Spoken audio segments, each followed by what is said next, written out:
Hey. I've listened to this, what? I've had it on constant replay, so if it's not number one, like, it's not because I haven't been doing my part.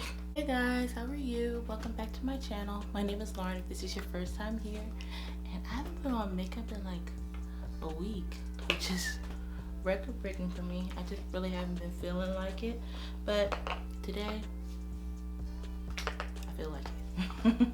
I want to try to do the fox eye look or what have you, but I also want to talk to you guys about what's been going on these past couple of weeks with me. Oh shoot, I took my nails off for one. That was an experience. It took 2 days, so that was an adventure. Yeah, I just couldn't take looking at my nails anymore. Yeah, I painted my nails last night, but I messed them up last night too. This is why I pay to get them done. But you know, everything's opening up again in Georgia, and like I even got a text from my the nail salon that I go to that we're open on Friday, da da da da da. But yeah, I'm not going anywhere. Like I really wanted to. Like they were tempting me, but I'm not going anywhere. Yeah, we have to be extra careful in our house because my mom has asthma and everything. Yeah, so we don't want any problems. We can't. Yeah, she hasn't been out in a long time. What else have I been doing? Oh, before all this started, I was applying to grad school and doing all the finishing touches on that. But it's been 6 weeks and everything, and they told me that they would let me know by the beginning of the month. And I found out I got into grad school, so I'm really excited about that. Yeah, I'm gonna be studying film and television, so hopefully I'll start in the fall. It's of course it's on campus learning. Like I finished my undergrad online, but yeah, this I'm going to be on campus or commuting. So, but everything is contingent on how, you know, things look in the fall. So that's going to be very interesting. So outside of getting into grad school, I've been spending a lot of time with my siblings, but it's been crazy because they still have school, and I was just working, so I've been chilling and working on my own stuff.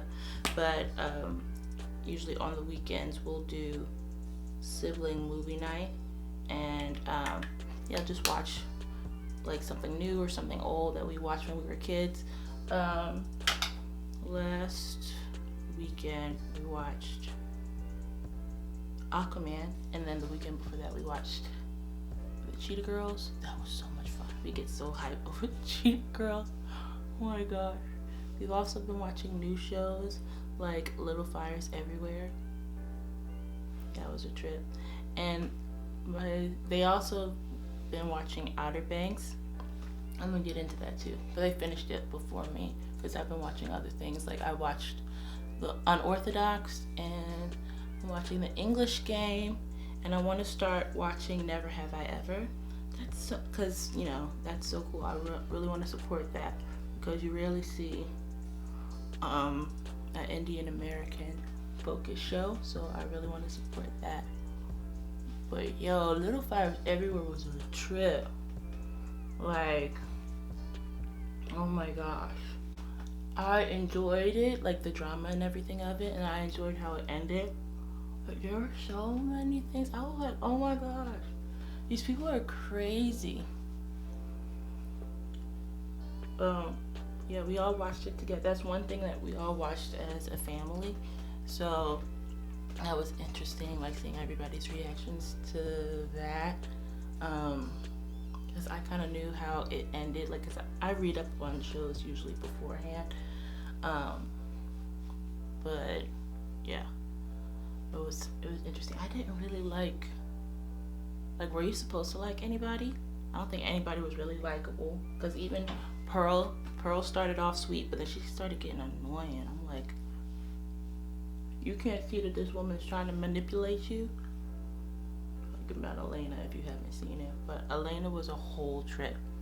the whole time. You know what? No, she wasn't the whole trip the entire time. I can see she was annoying, like, because everybody, if you're black, you have that person or have experienced people trying to relate to you, but using microaggressions and assuming and just like you've experienced somebody like Elena kind of butting in. But you know, in the context, like she was trying to be helpful. And so I think a lot of, in the beginning, like she was trying to be nice and neighborly and helpful, which was nice. Like it was coming, even though it was coming from a place of superiority. Like she was, at the end of the day, she was trying to help in the beginning, but then she started butting into like their business, which got them in trouble. I think Mia could have deflected a lot of her butting in if she was more friendly, because Mia was just a pill from the beginning. So I was surprised they even let her work in their house, because if somebody had an attitude like that was working for me, I wouldn't let them work in my house. That's probably just me. That her kids, all of her kids were unlikable, like from the oldest to the youngest. Well, Trip wasn't that bad, but she was still kind of annoying. But that oldest daughter, man, she would have got dragged by me. And that was my favorite moment with Mia.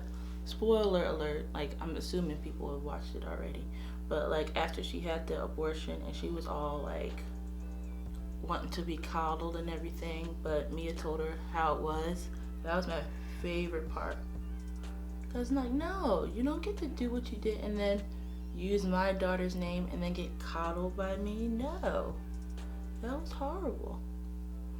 But yeah, for Pearl, she wanted to be in with them so bad, but she didn't want to realize that they were using her.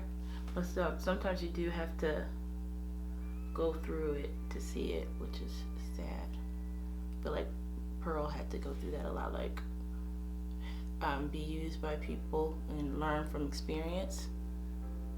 So that was annoying.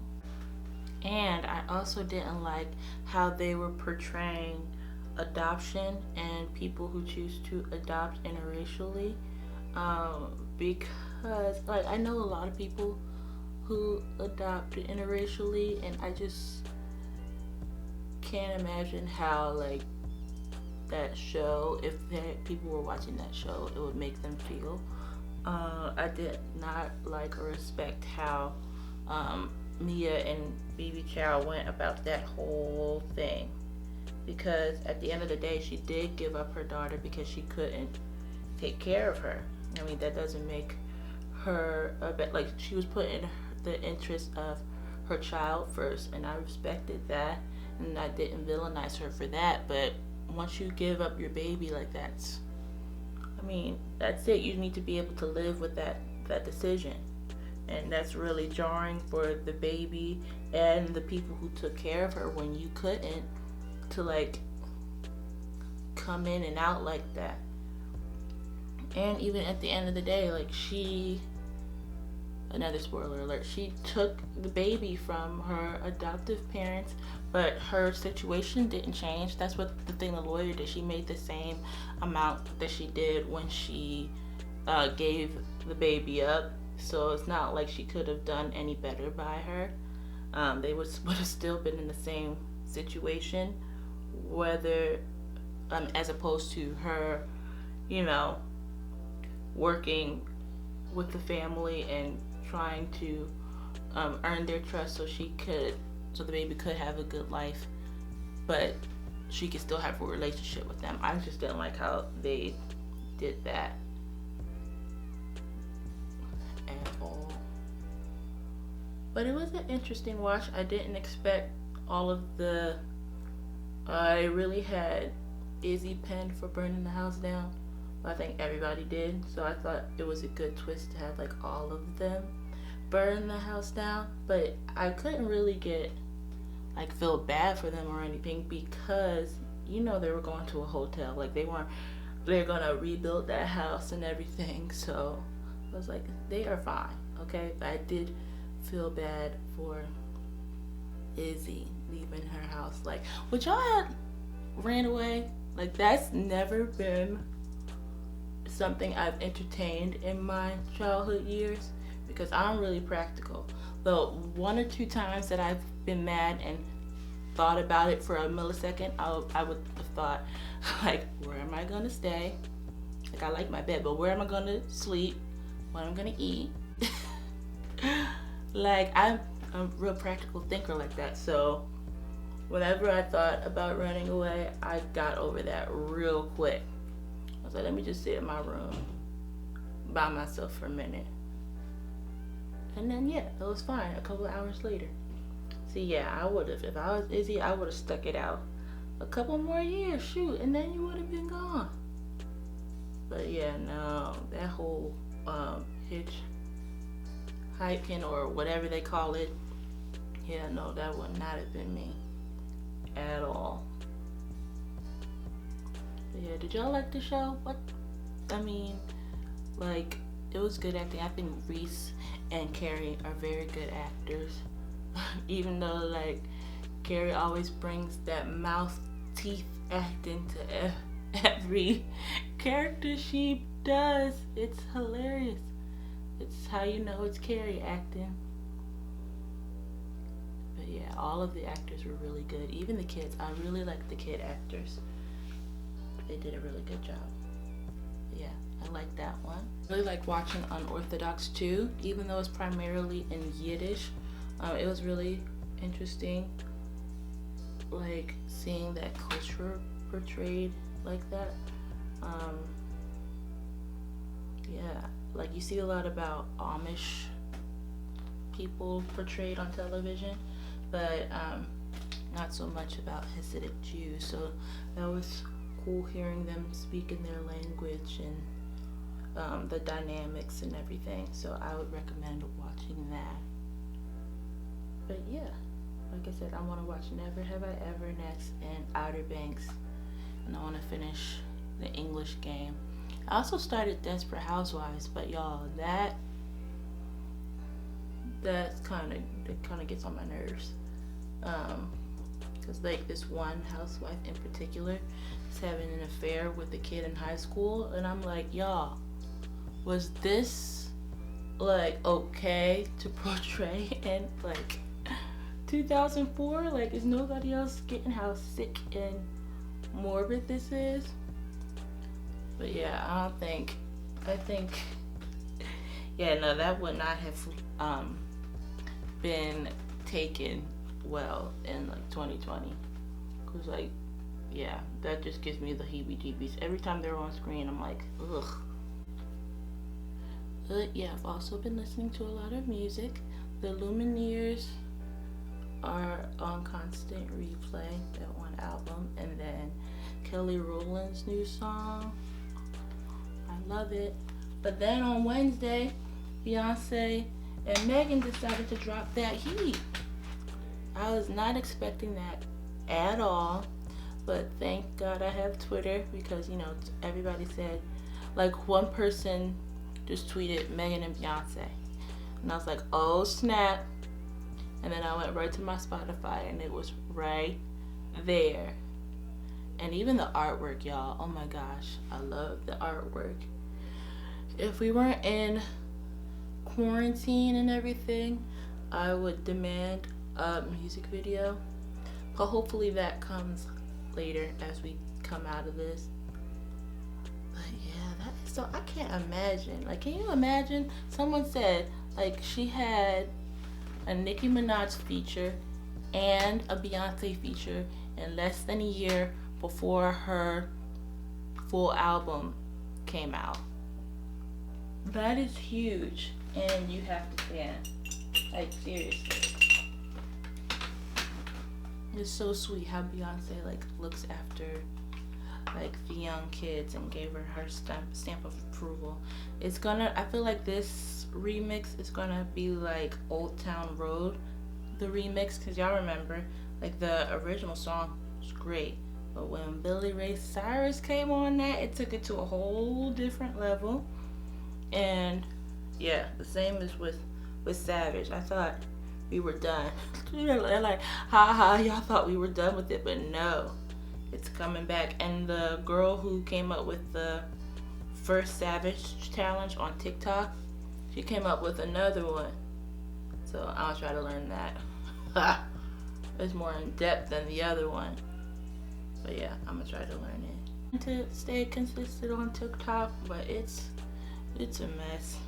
Like it literally gives me a headache because like all the trash on that app comes to the top, and I hate seeing what kind of racist mess the kids get up to on there. But I keep trying to like, black artists on there, so my explore page is like only like black people, so I don't see any of the foolishness. I've also been creating a lot of content for Instagram, so if you don't follow me on there, follow me. And I always have my socials linked in the description box. And yeah, I'll put all of the makeup I'm using in the description box too.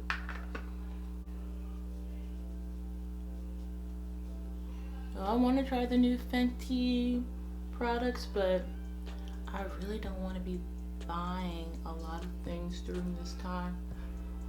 I keep seeing on Twitter people keep doing placing these big old shopping orders for Sephora, like cause Sephora still had the sale, the spring sale. Yeah, I've just been trying to avoid peer pressure and everything. I'm trying to be smart and save a good bit of what I have. I don't really need anything at this point. It's just like I want it. So like the main thing that I want from Fenty are the cream blushes, because they look so pretty. But yeah, as soon as we get out of this, I'm gonna try them. A lot of people are saying the same thing about the cream bronzers, that they're not really bronzers, they're contours. So I really don't contour anymore. I mainly just bronze, and I have their bronzer, Mocha Mami. Love that. So like, if you've tried it, like, do you think it's worth it? Since since a lot of people have been saying like it was more like a cream contour, do you think it was worth the purchase? Let me know, because I'm still on the fence about whether I'll buy it or not. Alright, for my eyes, I'm going to be using Jackie's palette and Jacqueline's palette. That's funny. Oh wow, just realized that. Yeah, that's funny. Oh, yesterday they also announced that they're remaking Hercules, Disney's Hercules, duh. And it's so funny. People on Twitter stay making me laugh because they're saying like, if the muses aren't black, they're gonna riot, which is so funny because I agree. And then they were putting down their well, the wind's really gone. They're putting down who they think the muses should be. I think Keke Palmer would be a great muse. I'm just thinking about all like the young black actresses who can sing. So Amber Riley, a lot of the actresses from the Clark Sisters movie. I also think the McLean sisters would be really good. I love their voices. And I'd also say Chloe and Halle, but they're already going to be on Disney, so I don't know how much of, if they'll actually do it. But with all of this COVID going on, I wonder if it's gonna like be pushing, like I know they're pushing their plans for everything back, so that's gonna be really interesting. Cause like they pushed back In the Heights. In the Heights was supposed to be coming out this summer, and I'm really hurt about that. That made me sad. But I understand like they don't want to put it. Like a lot of the movies that were already coming out, like they put them on digital streaming and everything. And I understand them wanting to have a theater release, so I don't really blame them for that. But a whole year? Sheesh.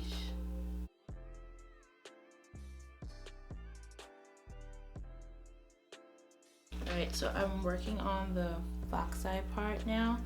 I'm just taking a cool tone brown and I'm going to stick it in my inner tear duct. But you see, like, what I'm doing, like, at an angle. Started with brown so I can, like, go back and then intensify it with black. But this way it's more forgiving than doing it with, like, a actual liner. And then I can sharpen it up with concealer at the end.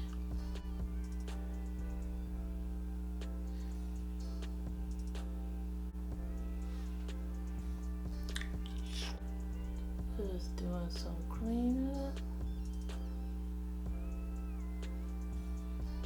I'm proud of myself. I did all that with just eyeshadow. Shoot. I did mascara off camera because nobody really cares about that. Just random mascara from Maybelline, but the lashes I'm going to be using are Intoxicating from Flutter Lash. I really love these. They're my favorite drugstore lash. But yeah. While my lash glue dries, I'm going to put on my lip.